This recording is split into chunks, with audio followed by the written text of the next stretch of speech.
The following may contain offensive language, adult humor, and or content that some viewers may find offensive. The views and opinions expressed by any one speaker does not explicitly or necessarily reflect or represent those of Mark Radulich or W2M Network. Please listen with caution, or don't listen at all. TV party tonight! What? TV party tonight! Oh, we got nothing better to do than watch TV and have a couple of brews. Don't want to talk about anything else. We don't want to know. We're dedicated To to our favorite shows. Oh, my tickets! Everybody loves Hippo Toes. Gary Dog! Blurson at Blurnsville. Futurama! What's up, everybody? If you can't see me, that's because I am the Invisible Man tonight because I'm having camera troubles along with just general life troubles, and I want to cry a little bit, but that's okay. My name is Ronnie Adams. I am formerly of the Screaming Boy podcast, currently of the Misfits and Miscreants Live's Twitch stream. I'm here tonight with the one, the only, the Mr. Amazing Pat Mullin. How are you tonight, Pat? I'm great, Ronnie. I thought you would have said you couldn't see you because you're John Cena, and that would have been better. But God, I'm very sorry that the night's not going your way so far, buddy. But this is where we pick it up and we have some fun. It is going my way tonight right now because I'm here with you, sir. Oh, well, thank you. Yeah, it's absolutely my pleasure. But hey, we have very much in common, you and I. We do. But one of those things in common that we have is taste in TV shows. I've found out now, not so much movies, but TV shows particularly. We found one. You and I found one. Actually, I think you're the one that turned me on to it. I thought about it.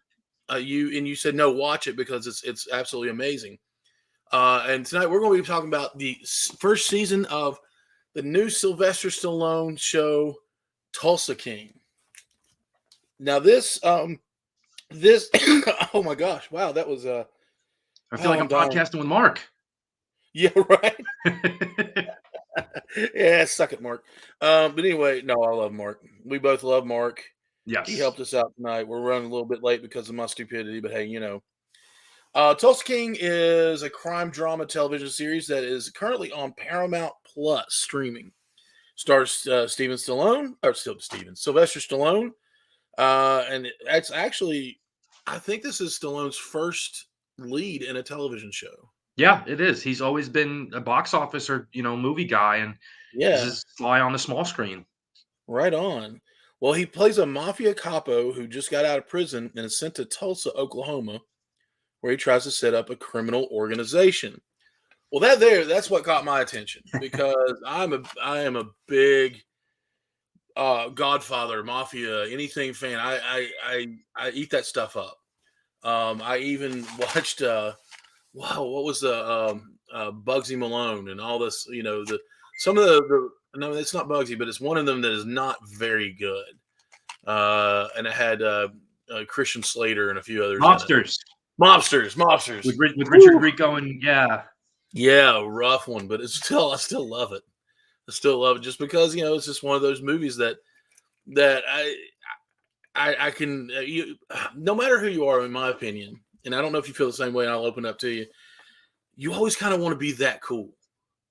Gangsters have always been cool with the suits and the machismo and the confidence that oozes from each one of these guys. I mean, what about you? Ronnie, you're talking to a guy who grew up in New York, specifically in Brooklyn. So it's true. I'm in very big mob territory, at least at one time. And it was kind of being phased out a little bit in real life as I was younger. And but then as I got to like my formative years, that's when stuff like The Sopranos hit. And of course, there's always the Godfather trilogy always on AMC and Goodfellas, and being around some types like that when I was younger and a little bit older too. It's always been a lifestyle that is very not glamorous, but very just easy to become infatuated with on one end or another and want to know more about. And man, it would be cool to live like those guys. And then you realize you probably have to kill somebody or do something that you might not want to do. And then It's True. not as cool as I thought. Maybe I'll just wear a suit with some stripes on it.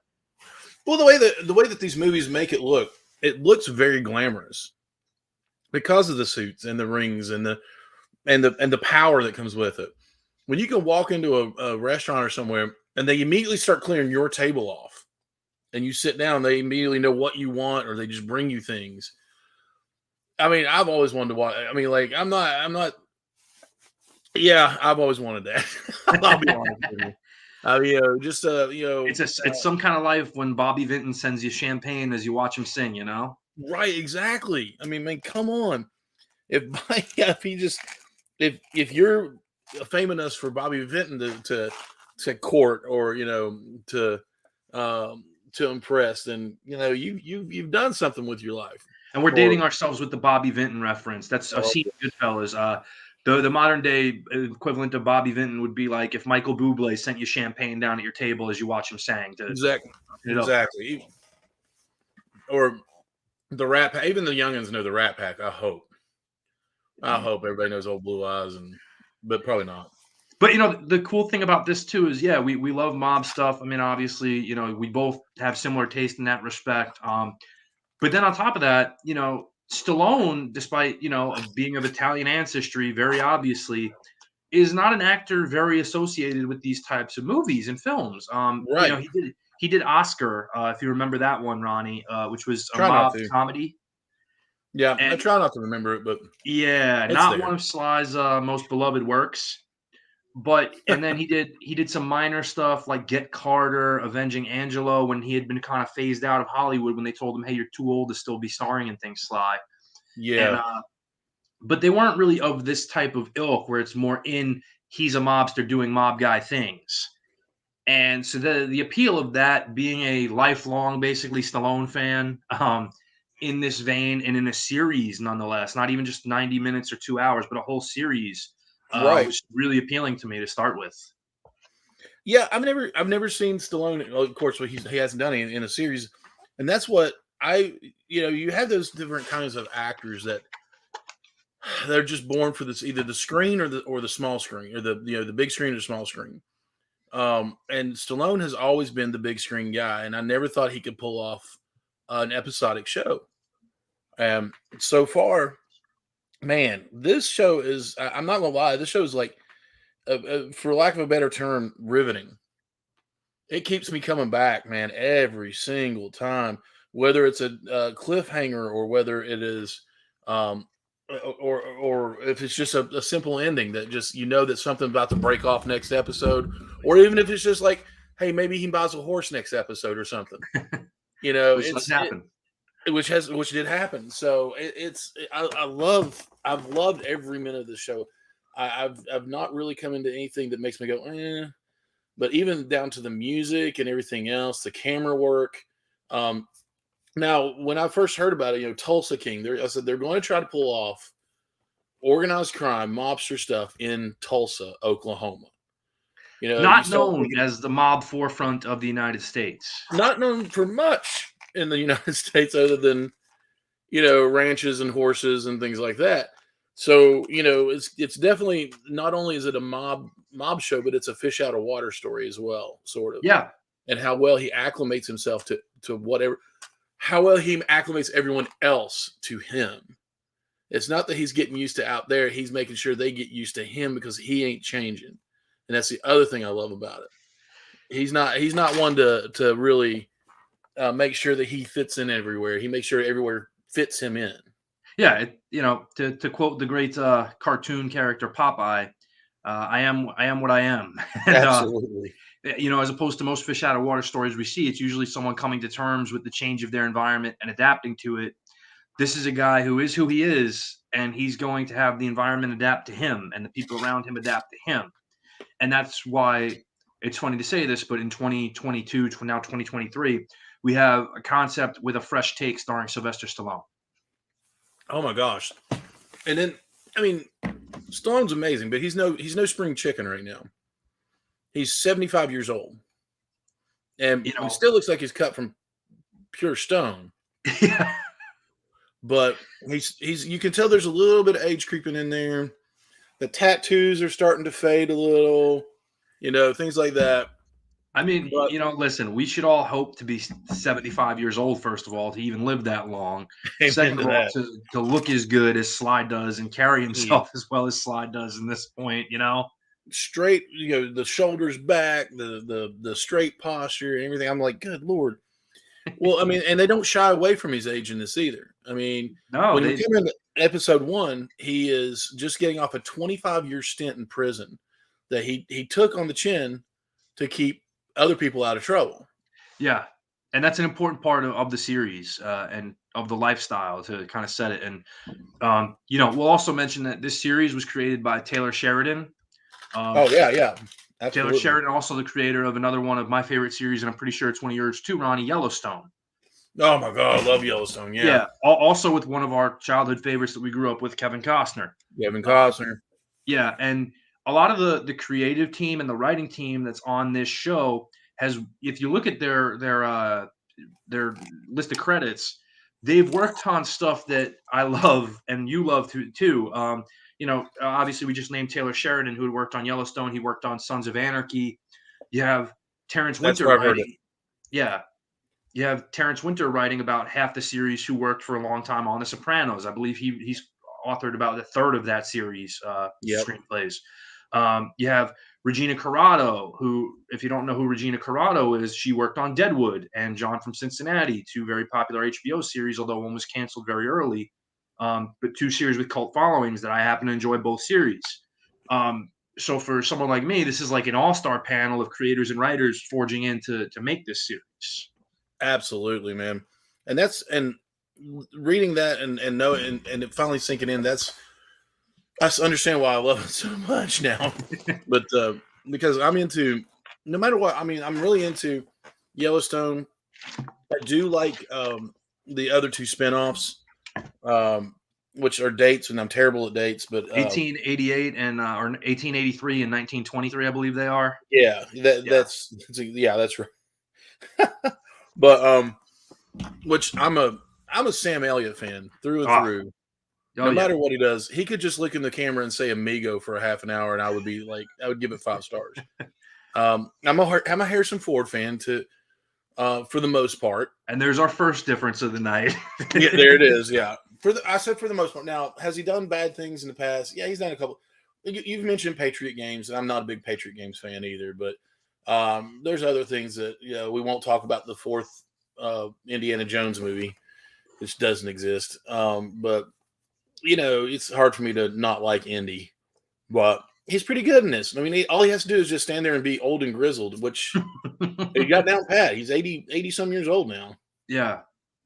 So, but yeah, like you were saying, we find out that the character of Dwight, the General Manfredi that we're introduced to, he's done a 25-year stint for the family, didn't turn state's evidence, didn't rat on anybody, basically held the code that's called Omerta, which is the code of silence.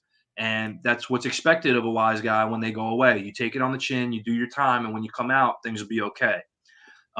This series kind of ventures away from that, where instead of coming out and being okay, what they do is they decide they're going to exile him, basically like Napoleon, to this faraway land. And where they send him to is Tulsa, Oklahoma, which, like we talked about, not really known for anything other than cattle ranches and being in Oklahoma. Right. And so, part of a lot of the appeal of like when Terence Winter is writing Sopranos is how much stuff they nail in terms of, wow, that's realistic. Wow, that's how this would go down. Yeah. And while that's not necessarily in that vein, it does make for a good start to the series and where things can go. At least that's how I felt about it. Well, I mean, he's a well-respected capo. I mean, he's a well-respected member of the family. Let's put it that way. He took his 25 years. And when you do things like that, if I'm not mistaken, you're supposed to come out and be a made man. They take care of you, basically. They're like, because you did a big favor, depending on what it is. You did a favor for the family. Yeah, well, that's not made man. Made man is basically when they officially induct you into the mafia.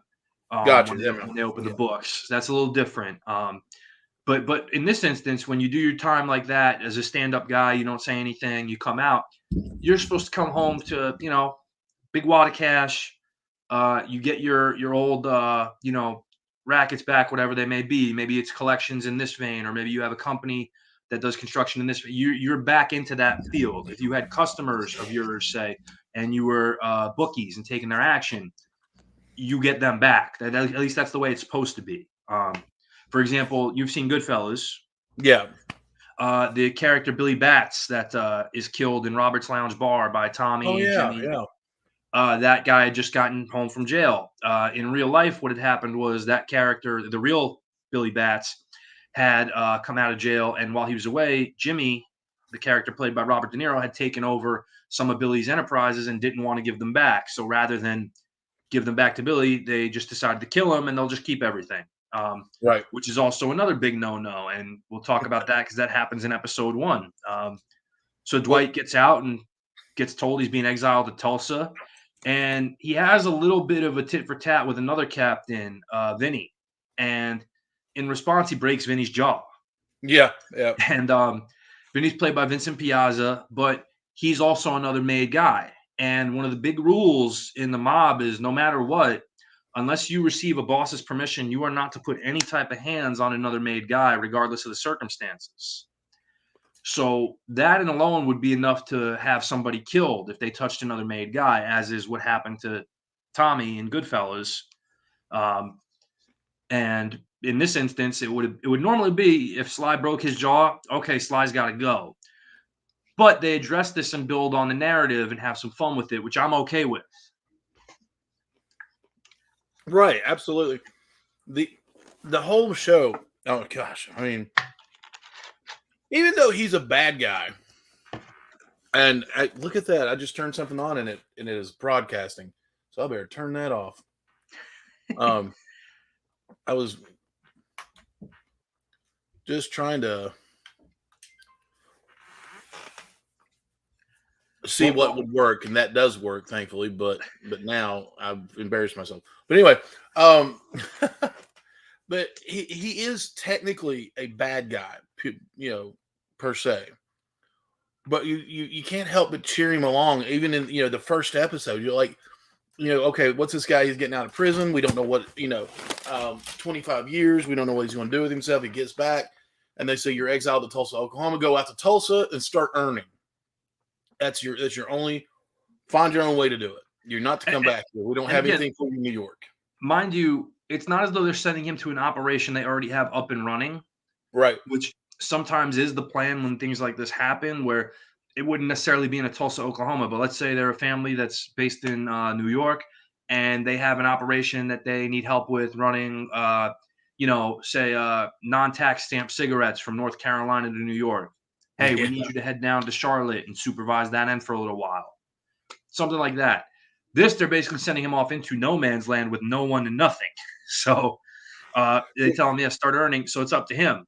And part of the charm of the character is that he's able to just go in and start doing things. And he jumps off the plane in the first episode, immediately hires a taxi cab driver as his personal driver, acquires a car, gets a hotel room, and then goes to a weed dispensary and a marijuana dispensary, finds out it's legal to sell marijuana there, and basically just says, I'm your new partner. Yeah. Like, no, you can't do that. And he just said, no, I can. I'm your new partner and deal with it. And after breaking the guy's face. Yeah. With a metal water bottle. Yeah, Fred. But yeah, see, for as much as, you can't touch a made guy and you wouldn't get sent there, the part where he goes into the dispensary and basically shakes down Bodie, who is the owner, played by Martin Starr, and basically, one, fronts it as a protection racket, and then two, turns it into a full-on, not a bust out, but basically a forced partnership, is exactly how it would go down when these things happen in real life, which that was amazing, the way they handled that. Well, even I love the fact that he goes, okay, now I'm, you just consider protection. And the guy's like, protection from what? We're in Oklahoma. And I was like, wow, that would be like that. But no. Yeah. He's like, basically, he ends up saying, kind of hinting for me that he's protection. Okay, protection from me then. So I'm your new partner. I don't want the whole thing. I'm just your new partner. And he just forced partnership. And it turns out to be pretty lucrative in the end because they start selling. They start doing a lot of things. Yeah, that's true. But it goes in. He's been in for 25 years, so he doesn't know about things like Uber or even debit cards or anything like that. He's been in prison for 25 years. He probably knows about them, but he doesn't know about them. He knows of them. But they gave him a cell phone that actually is a smartphone. Then he gets a driver's license so he can get a debit card in the second episodes, and then he goes and he insists on being Bodhi's supplier, Jimmy. After he educated himself on the intricacies of legalized marijuana, he wants to cut a better deal with Jimmy for a better product, which leads to one of the most hilarious moments in the episode or in the series for me. But he gets a better deal, and that's the cracker episode, right? Yes. Yeah, and he's sitting there. He's just eating this. He sits down in this beautiful home, and they have this jam, apricot jam, sitting out with crackers. And then Dwight is cutting this deal, and he's talking like, "Well, I don't need this. I don't need you, but here's the guy's like, what was it? I forget how much per unit they wanted, like per for the marijuana, but he said, I'll give you 1,400, and then it goes down to 1,000, then it goes down here, and then it goes here, and then it settles out, and that's what it is from now on. He cuts a better deal, and he goes, now think about it, because the offer only lasts until I swallow this cracker, and he eats it, and everybody starts laughing. He goes, what's the problem? He goes, that apricot jam that you've been shoving in your face, that's infused with THC. And he goes, how infused? And he goes, heavily, man. And everybody just stops, and he's like, this is a guy that's going to probably that could pull a pistol and just or just start beating on people. And he just starts giggling. He goes, I was wondering why I felt so good. Yeah. Oh my gosh, I was losing it, dude. Oh, it was great. And the way he plays it just so straight, and then just can break you with that line is great. It's why Sly was really well cast for this role. Absolutely. But we've got everything from DEA agents the one DEA agent, she's DEA agent. She's out with friends, and she meets up with him in the first episode and ends up sleeping with him. Which he is, he just does his thing. He's not even drunk or anything. He just goes and throws on the charm, and then she finds out that he's 75, and she almost throws up on the floor. Which is great. Which was hilarious in its own. He's like, hey, man. And he's just sitting there just like, I'm Stallone, abs and pecs sticking out and everything else. And he's like, I mean, come on, I'm 75. I think the whole line was, she goes, how old are you? And he just laughs, and she goes, okay, let me put it this way. Where were you when Kennedy was shot? And he was like a senior in high school. Yeah, when he starts giving her the clues, and he's like, go up a little bit. Yeah, up a little bit. 75 years old. And but she can't help but she can't stay away from him at this point. Well, she's also an alcoholic, so. Yeah, she's an alcoholic. Yeah. But we've got DEA agents. We've got FBI. We've got marijuana dispensaries. They start selling balloons filled with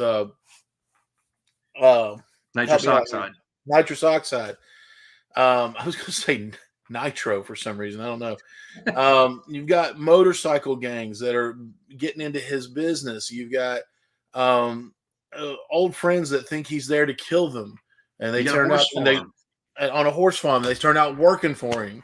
Everything. He works for everything he's got in this show. And it is, like I said, absolutely one of the most compelling shows I've ever watched in my life. And we've heaped a lot of praise on Sly, and rightly so, for this and for the creative team. But there's, for me in this cast, I think the cast themselves outside of Sly do a tremendous job. Bodie, Martin Starr, who, we remember all the way back from his days as Martin on Freaks and Geeks, or Bill on Freaks and Geeks. I can't believe that's the same guy, the same kid. And but no, he starts he starts off as the stereotypical like doesn't want to hurt anybody. It's stuttering. Like, why are you doing this? What do I need protection from? And then man, all of a sudden they've got a pistol in his hand, and he's kind of questioning. He's like, what am I learning this for? And he's like, well, it's better to have it, and because there's something coming. He goes, okay, and just starts shooting again. And one of my favorite scenes is when like Dwight's trying to figure out a new way to money launder, and Bodhi basically introduces him to the concept of crypto. Yes, which was so great because like in the 25 years with everything he's missed, maybe the biggest fleece scam that you can have is crypto. And the thing about it is, all mafiosos and the people that are in charge there, well, in that show, I should say, you kind of get to know their character. They would never think of anything like this. No, this is completely a different world for them. So they're used to their rackets and their protection, and the cigarettes and alcohol, and unfortunately some of them were drugs and things like that. And then you go past that, and he's earning in crypto. Yeah. He's not money. Not earning, but laundering. Yeah, and just cleaning himself out and not having any kind of dirty money on the books, which is phenomenal. And learns that through Bodhi, who probably wouldn't have, had the courage to go on and do such a thing had he not been prodded by Dwight in the first place to do it. Right. And that's part of kind of the cool part about Dwight's character too, is that he's kind of a launching point for a lot of these other characters in the show to kind of see their potential out in certain ways. Like Tyson, for example, is a great one. And oh my goodness, I've had all my stuff written down in my notes, and I can't find him right now. But the owner of the bar. Oh yeah, Mitch Keller. Mitch, yeah. So he's one that just kind of like through the whole thing, he just played guitar and sat behind the bar. But now that Dwight walks up to him, he says, "Hey, do you need a partner? Or I want to be your partner." And he's like, I can't remember what the situation was, but it ended up they're partners in the bar now. And he's not just making it a bar; he's opening up and redecorating and redesigning things and making a live music and a casino now, because apparently somebody, quote unquote, has Native American blood in them. And it's probably like an 18th Cherokee or something like that. So they actually get a license to open up a casino. Yeah, and Mitch's bar itself is on Cherokee land. It is, yeah. And that's part of it. So they go again to their weed supplier, and it's going to be in his name. Yeah, because he does have that partial Cherokee ancestry. And that's right. Yeah, I was thinking it was in Mitch's name, but it's in his name. Yeah. Yeah. So that's who they're going to get the gaming license from to be able to operate the casino. And but Mitch, another one who has some great lines, like there's the part where Waltrip, the biker gang leader, yes, who is kind of Dwight's featured enemy through this. There's a part where he has his dirty cops, because of course, you're operating in the area. You have a couple dirty cops on the payroll. He has his two dirty cops kind of scare the shit out of Bodhi when they abduct him and, drive him around. They don't charge him with anything, but they're really just there to put a scare into him. And they bring him back, where? They bring him back to Mitch's bar. Yeah. And when Mitch is there, he, instead of like cowering or caving them, he goes, "Right now you're on Cherokee land and you have no authority here. So you can get the hell out of my joint and leave my friend." And it's like, whoa, Mitch is getting into it. All right. I love it. The other with the dirty cops, they pull him over. They pull Tyson and Dwight over. I think it's the next to last episode. And Dwight actually gets out of the car with his hand stuck in his belt with his coat over it. And they're all, of course, shouting, "Get your hand off, pull your hand out, take your hand out, take your hand out." And he just walks up to him and just calmly says, "Right now, my hand is, grasping around a .357 Magnum." And he just goes on to say, "Hey, I'm going to shoot you if you don't leave me alone. Go back and tell your boss this. I know you're dirty cops, blah, blah, blah." And they all just they look at each other and they're like, "Yeah, well, okay." That to me, that was the response. No matter what line, it was like, "Well, whatever." And they just get back in their car and drive off. And I was this is amazing. Because again, that's the third time they've hassled Dwight in some manner, where at first they hassle Bodhi, they hassle Tyson, they pull him over, they basically throw him in lockup for the night on bogus charges, and they do that. And Tyson they rob him of $1,200. He doesn't get his stuff back when he gets out. But Tyson, to his credit, does what Dwight would want him to do, and is a stand-up guy. Doesn't say anything about Dwight. Doesn't give him anything, and they can't hold him. And I like the dynamic of Tyson kind of finding his confidence through his interactions with Dwight. Mm-hmm. And I think he's played really well. The actor's name is Jay Will, and I really haven't seen him really in anything else. I haven't either. I was looking at him. Well, the thing about Tyson being with Dwight, being part of Dwight's crew is it's odd. First of all, it was a little bit of a different dynamic because Tyson is black, and you don't find many black guys, black people in the mafia. It's strictly pretty much just Italian, So, but he took him. He's like, hey man, I'm going to teach you some stuff, but I want you to stay out of the crime game, the crime game.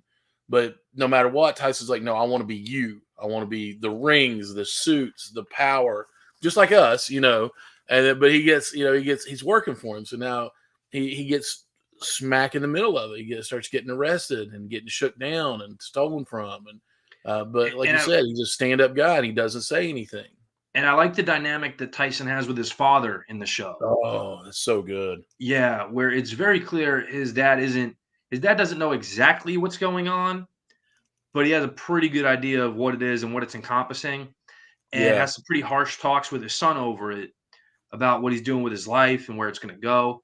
And one of the big features in this is we've talked about there's an escalating feud between Dwight's crew and the bikers that have been in the area and been operating in the area.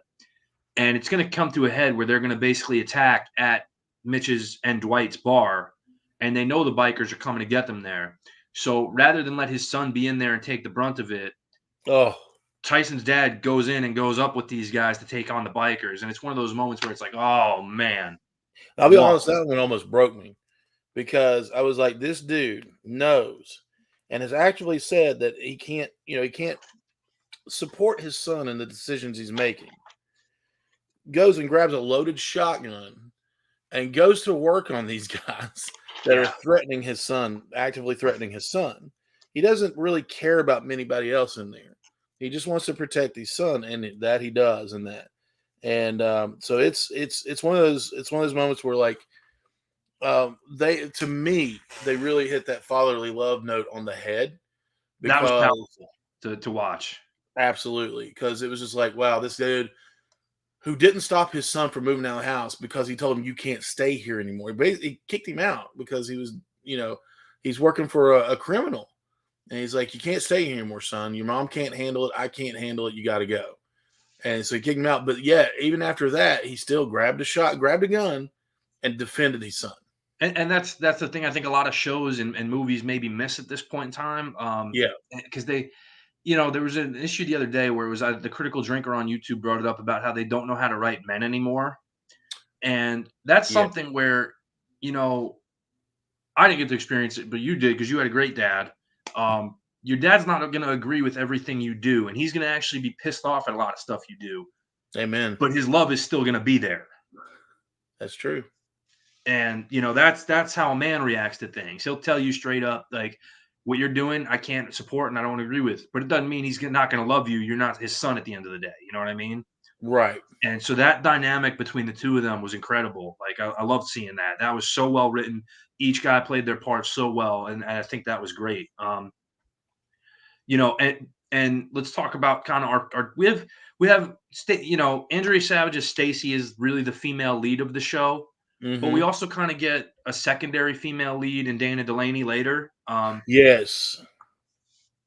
So Andrea Savage plays Stacy Beal, who's our DEA ATF agent who initially gets mixed up with Dwight at random in a bar, doesn't know who he is, and then finds out after the fact, oh, this is a very high-ranking mafioso from New York who is well-connected, has done several bad things, and is now in Tulsa. What the hell is he doing here? How did I get mixed up in this?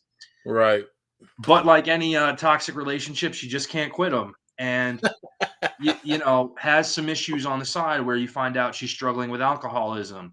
She is in mandated therapy from her job based on her alcoholism, and is kind of on on a slippery slope and a little bit of a tightrope at work where she kind of can't afford a lot of mistakes left over. And that's going to play into our finale. But a lot of what she does is try to support Dwight from the sideline, because the way she's looking at it between Waltrip and Dwight's the lesser of two evils. And she's not technically on his case so much as she is on Waltrip's case. He is who she has been after. Well, that's the thing. Dwight doesn't deal in drugs so much as like, well, he doesn't run them like, depending on your thought on marijuana being a narcotic drug. He's not dealing in illegalities. That's true. It is legal. That is true. It's not legal here, so I struggle with that. Putting that in there. So he's dealing. I mean, he's not dealing in illegal anything. I mean, really anything. Did we lose Pat? I think we lost Pat. He's got his login, so we'll just keep watch and make sure. So he's got he's not dealing in anything illegal, so we're gonna make sure. Boom! There he is. For a second, I'm sorry. That's all right, my friend. But he's not, like you said, he's not dealing in anything illegal, really per se, in any facet of any term other than the laundering. But that's coming up because you gotta watch your money. But these guys are nasty. They are dealing in illegal drugs and extortion, murder, extortion, everything that you can think of, they got their hands in. So he's got to go up against this. Not, she is investigating them and wanting them to take them down, but all the whole time, for some reason, they're also they've got it out bad for Dwight and Manfredi as well. So they find out that she is, seeing him from time to time, and then it just goes on. It goes bad from there, to be honest with you. Yeah, and again, it's kind of like, Dwight, you're an ex-felon engaging in illegal activities. Even if they're not necessarily outright hurting anybody, you're still committing crimes. Yeah. Stacy, you're a law enforcement official who is basically on kind of like probation at work, I guess we'll call it, for some instances with your alcoholism and stuff. And you decide you're going to get involved with this mafioso to a certain level, whether it's just a physical thing or whatever it is, you're involved. You have a personal relationship with this person. And you can't break from that.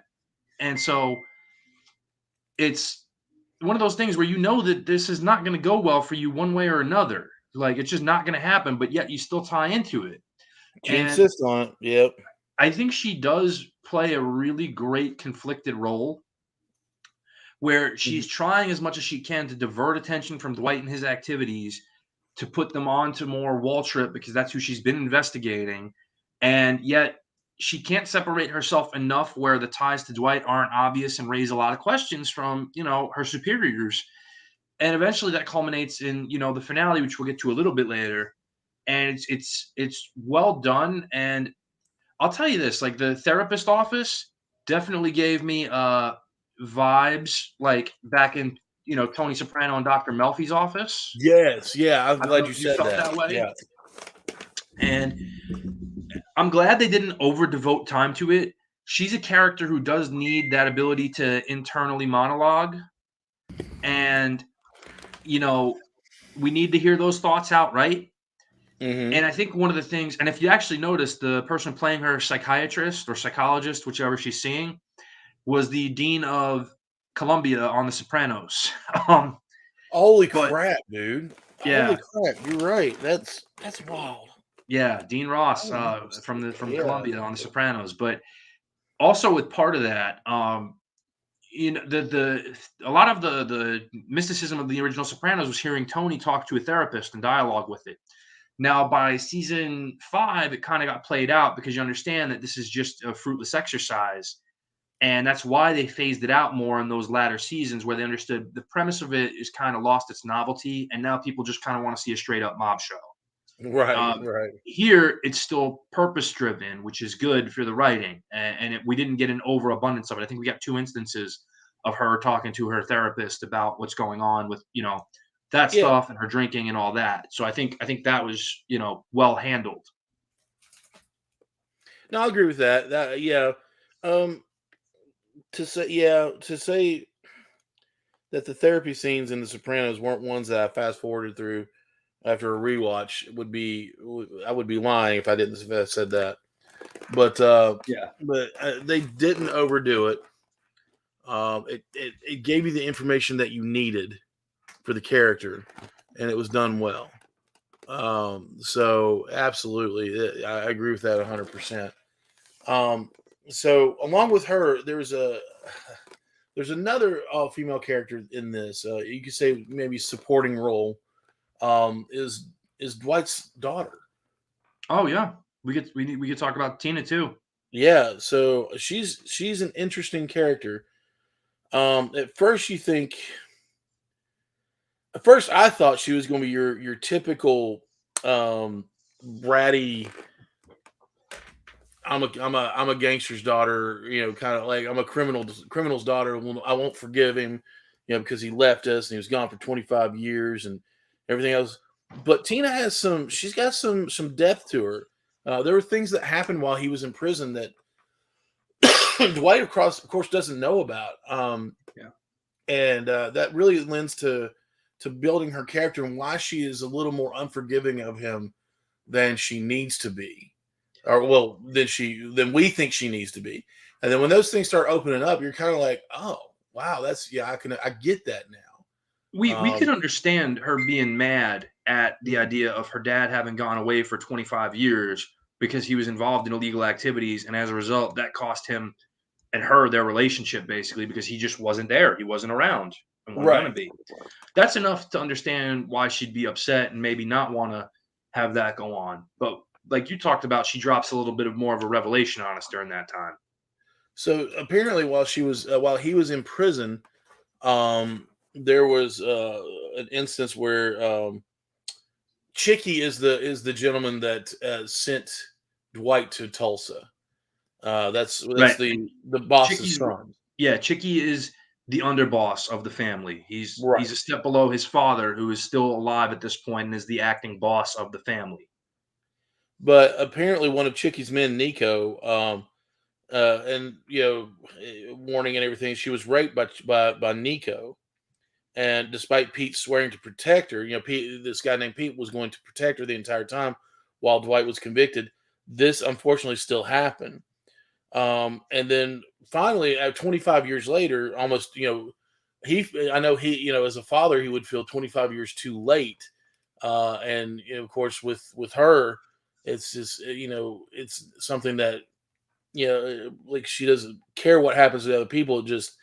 Nobody was there to help her. But Dwight gets pissed and beats Nico to death in front of Chicky and Vince. Yeah. And he gets there because we find out while Dwight's in Tulsa that his brother passes away. That's right. Yes. So he asks to come back to New York to be able to attend the funeral of his brother. After he got a call from his sister, played by Annabella Sciorra, who's another favorite of mine, also a former Sopranos cast member in a recurring role. I knew that one. Yeah. Yeah. But she makes the call and everything, and he goes back to Brooklyn, and he's gonna, be his brother's funeral. And he's talking to Chicky about it, and Chicky kind of guilts him. He's like, "You should be seeing my father. He was like a brother to you too." And stuff that wouldn't necessarily go on. Like, it's kind of understood in that instance, unless you're, a federal witness, that you're going to be allowed to come back and, say your goodbyes to your brother or whoever else it is. Right. But that's when he sees his daughter for the first time, and, however many years after he had tried to call her and talk to her and she wouldn't talk to him. And so they're having this kind of family dinner gathering after the funeral service, and you can feel the tension there. And he's trying to just kind of say, "Hey, let's leave the past in the past. Let's build forward as much as we can." And doesn't go well. Visits her at her flower shop where she's a florist, and that's when she drops the bombshell. Like, I found out why they called Nico the package. And yeah. And then he goes and she makes him promise that he's not going to do anything, but he doesn't actually promise that. No, he does not.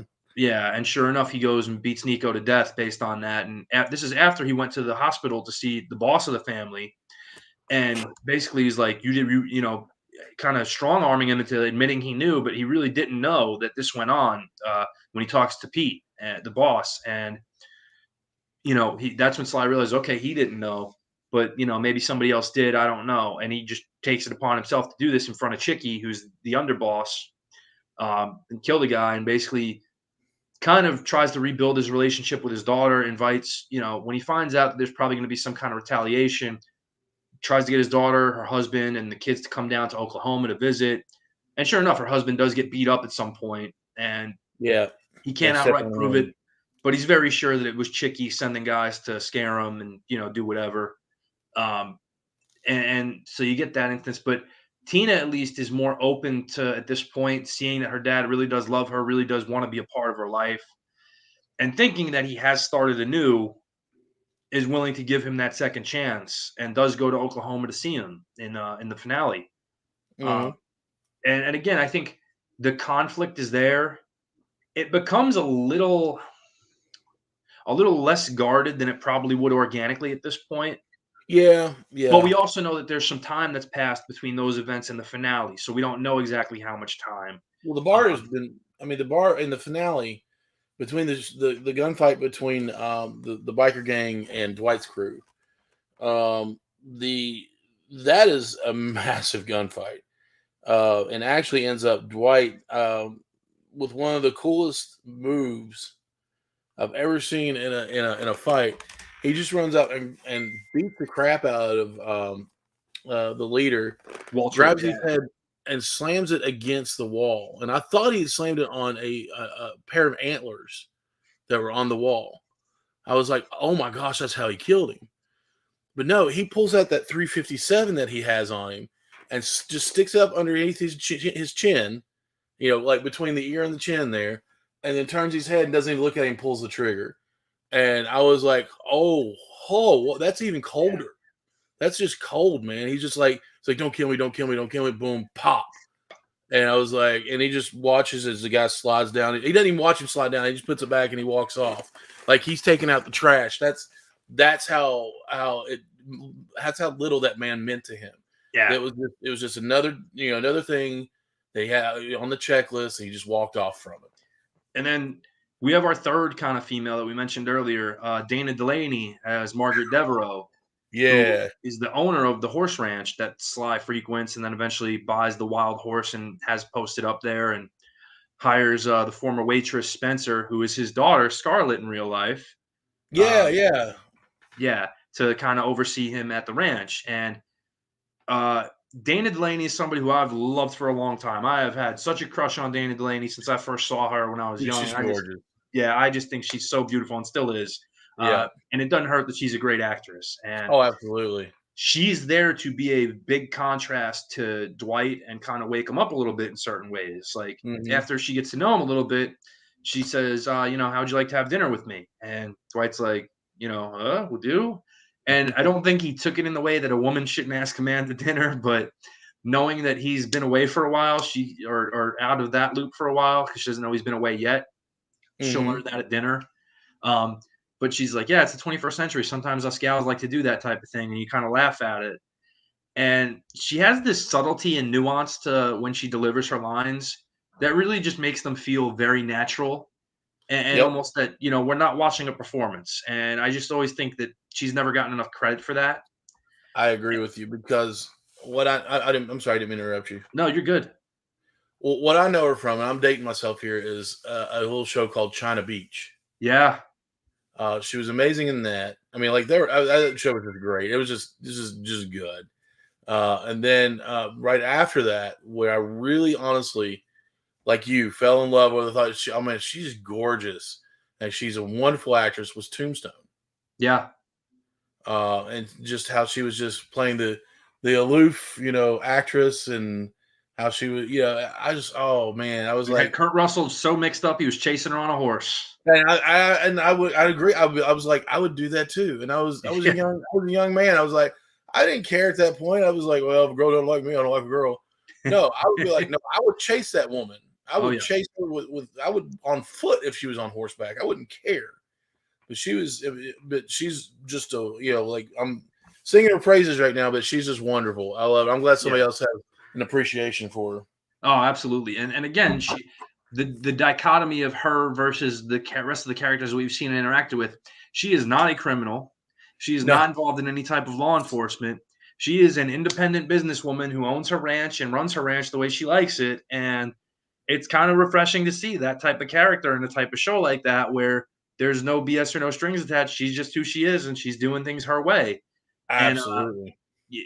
one of the fun little cameos for me, and you and I talked about this a few days ago, was we see Alan Autry show up as her ex-husband, and whenever that happens, we just go, "It's Bubba from In the Heat of the Night," because we love Alan Autry. Bubba. Oh, And, man. but that was a nice little surprise to see Alan Autry show up, and Yeah. as the ex-husband. It has a nice little kind of exchange with Sly about, like, I know what kind of man you are, Manfredi, and that type of thing, which is fun. A little bit of macho one-upsmanship between two guys who are clearly kind of jonesing for the same lady, Yeah. and felt pretty natural. So I like that too. And of course, actually, her character leads us to Armand Manny, who was a mafia associate of Dwight's in New York, who literally just ran away years ago when he broke the oath and just tried to start a new life for himself and wound up there. He's played by Max Casella, again, a Sopranos feature player who played Benny Fazio on that show for a while. And some of us know him best as Vinny Del Pino on Doogie Howser still to this day. Oh my gosh, yes. But he's there and he sees Dwight, gets freaked out, thinking, "Oh my God, there's a contract out on me, and Dwight's here to kill me." He tries to turn it goes both ways, and then they figure out, no, neither one of us is here to kill the other. We just both happen to end up here because they sent me here, and you just wound up here because you ran here. How about you start doing some business, Armand? And Armand, again, we talk about Dwight being a launching point for a lot of these characters to find themselves, or at least some level themselves. Dwight kind of, for lack of a better way to say it, gives Armand his balls back. And he says as much basically to his wife when they're having dinner, and she doesn't like what he's getting involved in. And he said, I've ran and ran and ran. I'm standing my ground now, and I'm being a man, basically. And, she doesn't really like that, but that's how it is. And he becomes pretty invaluable to Dwight through this whole thing. And it's pretty awesome to see that relationship play out, where Dwight does need somebody like that who has been in the life and knows what's going on and knows how he thinks. Because while it's cool he's rounding up, like the mob guys say his crew down there is like the village people. He's got a black guy, he's got a cowboy, he's got this, and it's a funny comparison, but he needs somebody there who can kind of understand where he's coming from and do what needs to be done. And Manny's perfect for that because he did live that life. Yeah. Dwight can kind of teach these guys certain things, and obviously they can teach him a thing or two, but he's got to have somebody who knows where he's going with things before he gets there. And that's what Manny's good for. And it shows in the relationship. This show, there's so many dynamics to this show that we could sit and probably talk for 3 hours on it. Yeah. Or more. And just like you said, another little favorite, I hate to do that, to just kind of go, geek out over it, but I can't help it, was when Chicky came to Tulsa, and I'm having a brain fart here, but and he stepped out and they were talking to each other. He said, "You got to come to me in my hotel." And he's like, "Well, you didn't come by and say hi first." And he was telling him, he's like, "If I'm telling you to get the hell out of Tulsa, get out of my place." And he said, "These guys, basically he said, these are my guys." And these guys, these Native American guys, just start popping out of nowhere with them, his two revolvers, ex-cons that Mitch had brought in from the rodeo circuit. Big dudes, scary, hard-hitting looking dudes. Only thing missing was Badface. Yeah, I was wanting to see Badface there, man. And but he goes and basically said, "This is my backup, so you need to get out." And he just basically insults Chicky in front of him, who has at that time killed his own father. So Chicky is now the boss of the family. Yeah. So Chicky is now the boss, and he's telling him, "I don't care what you say. I don't care what you do. This is my spot. You're out." And steals Goody. Get back to New York. And he steals Goody, who came to visit him a few episodes earlier. That's right, yeah. And Goody, again, we flash back, another Sopranos guy. He played Billy Leotardo on the 5th season of the show. And but he had come to visit Dwight to try to They sent him down first because he and Dwight had a good relationship. He's about the only guy in that crew that since coming out that Dwight didn't have any kind of beef with. Right. And yeah, and Goody goes down, sits with Dwight, thinks everything's cool, goes back up, and then Chicky basically makes it known that, yeah, we're going to take Dwight out. And Goody's following orders, goes down there, and then eventually Sly, has well prepared for this visit, has everything lined up he needs to, and basically tells Chicky where he can go. Yeah. And on just as icing on the cake, takes Goody with him. And now in real life, would that ever happen? Absolutely not. But in the context of the show, it was a phenomenal moment because you get the idea that Goody does not respect Chicky as a leader at all through the course of it. Goody doesn't like that we're breaking from conventions, that are mob rules basically to do the things that Chicky just seems to want to do and act on impulse rather than thinking it out. So does it make sense that he would go over to Dwight? Absolutely. Because, they nicknamed Dwight the General because he's named after Eisenhower, but it's also how he conducts himself in business. There's always a plan. There's always, I'm doing this because 20 steps down the road, it's going to lead to this. Right. And that's fundamentally better for business. And that's why Goody jumps over. He's a smart leader. He's a leader that thinks about his people too. So when it comes down to it, it's Chicky's just jealous. Yeah. And he's stemmed jealousy from the beginning where, things like his dad saying, if I had a son like Dwight, things of that nature. And we've gushed over all the positives of this show. I have to call out a negative here or there. Yeah, absolutely. My biggest negative on the show is Chicky, Dominic Lombardozzi. Not a fan. Yeah, and I feel bad because I feel like I always pick on the guy because in a lot of stuff he's in, I point to him and be like, I don't like this because of that. And I point to Dominic Lombardozzi. And I don't want to make this personal. Like, I'm sure he's probably a really nice, good guy, but he's never played a part that I've enjoyed. And more often than not, he's played a part that has gotten a very negative reaction from me and a lot of other people, as a matter of fact. Yeah, that's very true. I don't know if you watched Entourage, Ronnie.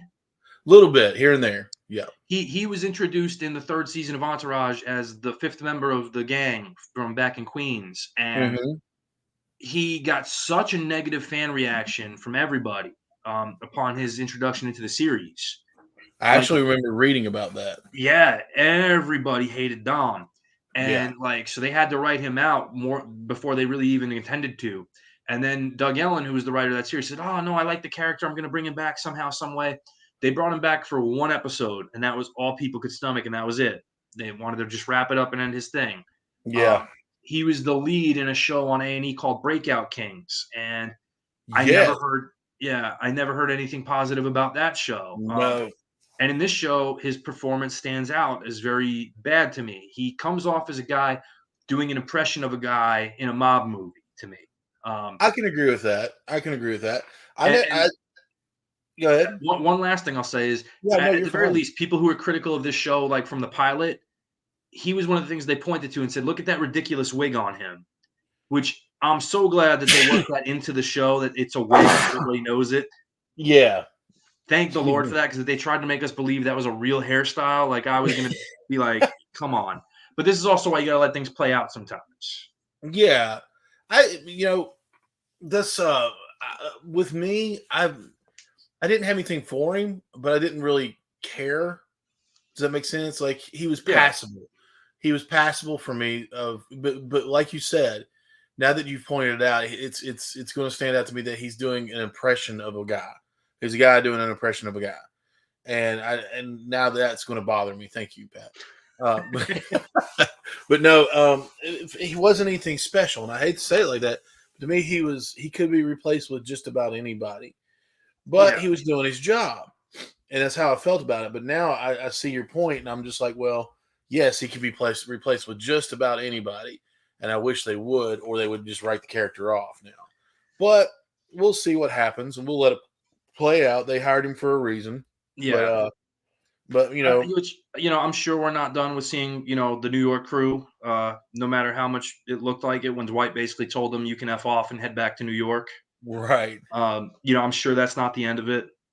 And what we'll get, so we have the established where Dwight establishes his operation in Tulsa. He establishes his partnership in the dispensary. He establishes his partnership in the bar, turned bar, live entertainment venue into a casino partnership, and has his crew, his inside circle of guys. He's got his driver who he's schooling, which that's how it works in the mob. Basically, a lot of guys, they'll pick somebody out of, the associates, the young associates, and you're my driver. That driver they take to school and teach them basically the ins and outs of things and groom them to become somebody later. And that's kind of what he's doing with Tyson. He has his trusted, consigliere at this point, which is Goody. He's got his underboss at this point, which would be Mitch. He's got his money guy who supplies and Bodie. He's got a partner in this business, in the dispensary, and in the casino. He's established his world and his presence there now. But in doing that, he's made enemies in the biker club run by Waltrip, who he does eventually kill. He crosses paths with the ATF based on his relationship with Stacy, and now gets into their crosshairs because of that. And eventually, unfortunately, because of Stacy being sloppy with her work, she loses an informant who gets killed by Waltrip, and really kind of just blows her investigation with the shootout that she couldn't get a collar on or any kind of conviction on. Her personal relationship with Dwight is found out, and unfortunately, because of that, she has to give up Dwight for what exactly we don't know yet. But we do know that in the last episode, when everything seems to be coming up rainbows for Dwight, including having a relationship with his daughter again, right? All of a sudden, outside, the ATF pulls up with the FBI, and they arrest Dwight right outside of the venue. And we don't know exactly what he's being arrested for, but his daughter basically at that point looks like she's just given up on him for good, which is the most crushing defeat of all for anything in the series, for anything that's upset us. Like, that's probably the big one where it's like, that one was rough. You work so hard to get back there, and you're going to be okay, and then just gut punch right there where we find out he is being arrested. We don't know ultimately, again, like we said, what he's being charged with, how many charges he's facing. And ultimately who's prosecuting, whether it's the FBI, the ATF, the whatever. We don't know if it's on RICO charges at this point, but it's something. And, at that point, despite everything he's got set up and going, that happens. And that's going to lead us into season 2. Ultimately is probably going to be, we're going to find out what he's facing, how he's going to have to try to beat it, and what's going to happen to his crew if he does indeed have to go away for a little while. Who exactly is going to be in charge? Is it Goody? Is it Mitch? Are they still going to be able to run things as cohesively without him? And what's going to go on with the relationship with his daughter, her children, all that? And does New York hear about him taking another collar? Does he flip on New York to get out of this and give them information on those guys since he's out? What we don't know. And that, and like I said, that has me completely hooked. I cannot, man. It's the bad thing about these shows. I gotta wait for so long now for season 2 to come out and continue this on. I mean, I love it. There are several shows now that have caught me. And Yellowstone is one, and I wait until it's out on streaming so I can watch them all at once, and then that ruins me too, because I watch them in like 2 or 3 days, and I'm like, okay, now what do I do? Oh, it's pick your poison, because like with this show, it was releasing once every Sunday on Paramount Plus, and I was catching it every Sunday, the next one. I didn't let it build up. I wanted to see it. And then finally, it's that last episode, and once that 30, 40 minutes went by, I was like, that was it. Oh my gosh, I'm stuck now. I gotta wait. Now, what do I do? What do I do with my life now? Kind of a deal. So that being said, this is, is there anything else in this show? Because we're going on an hour now. Is there anything else in this show that you would want to point out, or you have anything to say about? It's just, it's a really good approach to a lot of detail in the series. For all its dramatic license with how things would occur versus how they wouldn't occur, I think it's handled really well. Again, if the only real complaint I have about this show is one particular cast member and the role they're in, I think it's doing pretty good by me. And honestly, like, I was kind of skeptical of the half an hour premise for this show, but you know what? Half an hour to, some of the longer episodes go about 40 minutes or so. It feels like the right time frame for it, as opposed to trying to force an hour in where you have to have some dry time in there. Yeah, it's just right in my opinion. Yeah. I think they also show it on the Paramount channel as well. Oh, cool. So I'm not sure. I'll have to double check. Maybe not. But I know they show Yellowstone on Paramount channel because my dad has it. Yeah, Yellowstone airs airs its current season on the Paramount Network. Yeah. Whereas the first 4 seasons are available to stream on Peacock. I know.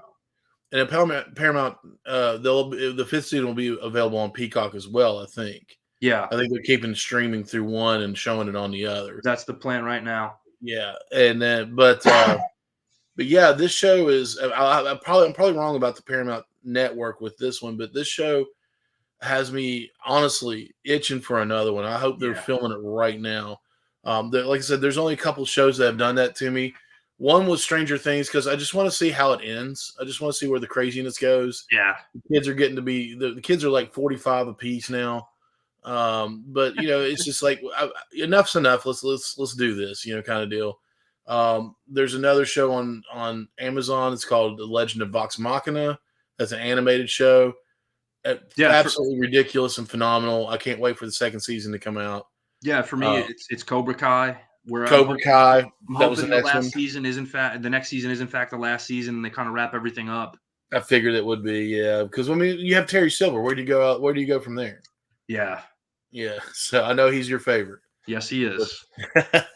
So they're very, and I find it hard to get into shows anymore because I absolutely, I decimated my cable. I turned it off, but I do now that these Paramount and Peacock and Disney, they've all come out with these television shows. Sometimes you got to weed through the crap with them, especially on Netflix. But this one is definitely a diamond, in the rough. This one is worth signing up for Paramount Plus for, if not anything else on there. This one is absolutely worth the watch and worth the monthly subscription. Yeah, totally agree. So, with that, Pat, what's going on with you, man? I know we do plugs and everything, but tell me what's going on with you, man. So yeah, we can do a couple plugs. Right now I'm doing current series is the history of boxing that we brought back for another season with myself and Mark Radlich, and we had a guest appearance from the legendary hibernating Gavin Napier on our last episode. Wow. Yeah, where we talked about the legendary 2005 first installment of the fight between Jose Luis Castillo and the late Diego Corrales, one of the great boxing matches of all time, an instant classic if there ever was one, where we talk about kind of the ins and outs of that fight and how it went. Our next episode is going to air on February 6th, where Mark and I are going to talk about the very controversial fight between Julio Cesar Chavez and the late, great Pernell Sweet Pea Whitaker. Yeah. So keep an open lookout for that. We're going to be doing that on February 6th. It'll be airing. So if you guys are marking your calendars, please mark that one down. Gavin and I have something in the works, hopefully, now that he's got a little bit more regulation going on at the house and things are coming up into play. Gavin and I are going to be kind of taking on a look at a thing called Best Bout Machine, where we're going to objectively kind of take a look at a couple of wrestlers every now and then, and we're each going to pick out what we believe to be their best bout and why it was such, and kind of debate the merits of it versus each other. Oh, that sounds really good. Yeah, sometimes we'll agree. Sometimes many times we're probably going to disagree, but we're going to have that open discussion and kind of talk about, from a lot of different angles. What made it a great match? Was it the in-ring work? Was it the story? Was it, the selling? Was it because they sold more tickets than somebody else? All those things are going to come into play, and we're going to objectively kind of talk about it. We'll bring up the facts, the history around it, what happened, and kind of almost similar to the history of boxing series we're doing now, where we're looking at a series of highly famous, infamous, and controversial fights along the way. We got Mayweather and not Mayweather, excuse me. We got Whitaker and Chavez on February 6th. We're going to be following that up with a couple others. We're going to be having Alexis Arguello versus Aaron Pryor in the Wayback Machine. We're going to have the Morales-Barrera trilogy, which is my favorite 3-fight series in the history of boxing as far as I've been watching. We're going to have a megasode about the 4-fight series between Manny Pacquiao and Juan Manuel Marquez. So we got a ton of fights on the docket that we're going to look through the history of, the fights themselves, the circumstance, everything surrounding it that made it so important to look at and view. So that's kind of what we got going on here. And yeah, I'm looking forward to it. Oh, that's awesome. I love boxing. I don't like most sports. I don't keep up with the actual stats most of the time. I just like watching it. I love to watch boxing, but man, I love to listen to you and Mark and Gavin. Y'all know your stuff, man.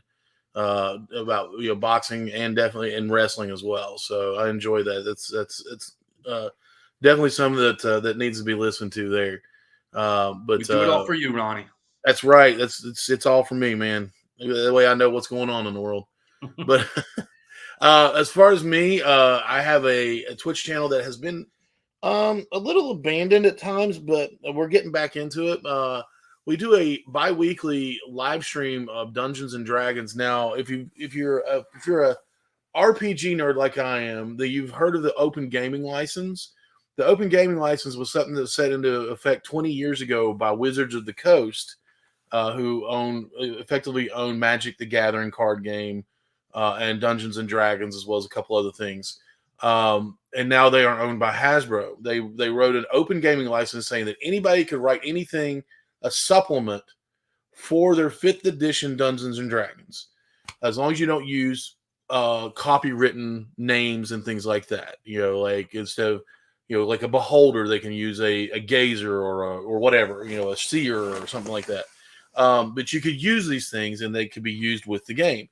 That's what kept Dungeons and Dragons alive. And now recently Hasbro has said, who has acquired Wizards of the Coast, Hasbro has said that Dungeons and Dragons is not monetized enough and leaked out OGL 1.1, which said that everyone would owe them everything, to be honest with you. That if you made over $750K a year in revenue, you owe them 25% of that.